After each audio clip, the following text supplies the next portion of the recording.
So today I'm making a little bit early, but I'm making homemade gingerbread spice mix.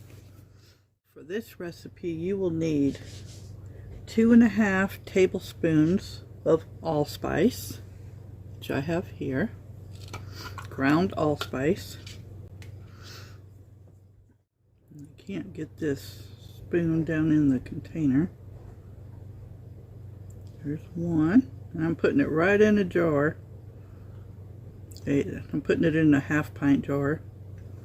I'm sure I'll make more.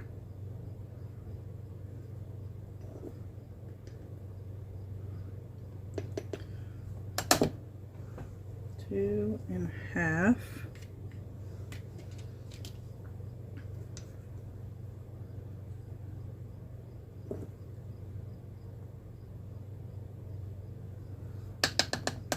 And these measurements do not have to be exact. Next, I'm putting 2.5 tablespoons of ground cinnamon.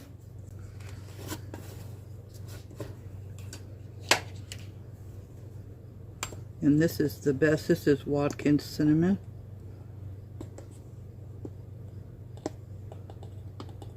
There's one, there's two, and a half.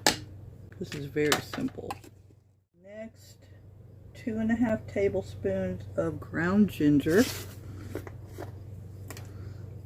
Might take all I have. I don't even know if I have enough.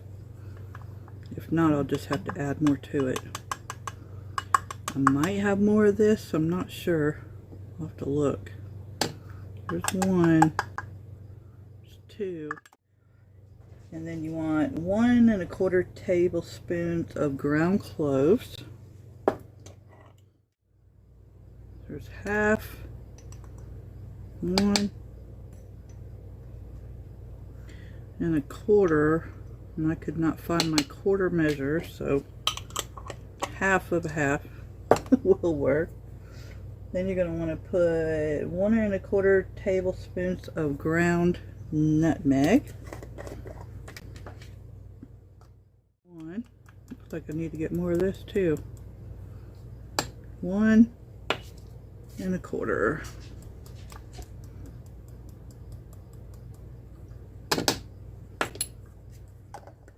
And you're going to want to put a pinch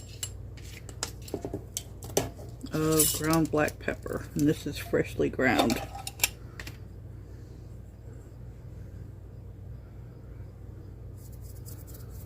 And that's my pinch.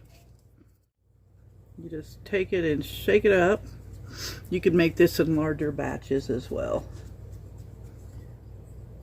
So you combine all the ingredients in a small container, or whatever size container works for you, and store it in a cool, dry, dark place. And that's it.